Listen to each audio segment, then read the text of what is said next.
আজকে আমি বাড়িতে লাগানো পুঁই শাকের বিচি রান্না করব ছোট আলু দিয়ে। বন্ধুরা আসসালামু আলাইকুম, আপনারা সবাই কেমন আছেন? আশা করি আপনারা সবাই ভালো আছেন।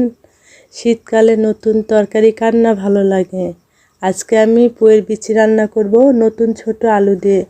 কেটে আগে ধুয়ে রেখেছি, এখন চড়িয়ে দেব।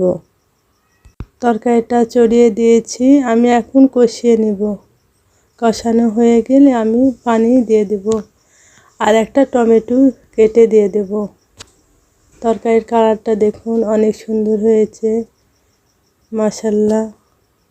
পুঁইয়ের বিচি আর ছোট আলু আর টমেটো আপনারা চাইলে মাছ দিতেও পারেন। আমি আজকে মাছ দিয়ে করব না, আজকে আমি এমনি রান্না করব। দেখুন তরকারি হয়ে এসেছে, তরকারির কালারটাও সুন্দর। আমার রান্না হয়ে এসেছে। আল্লাহ হাফেজ।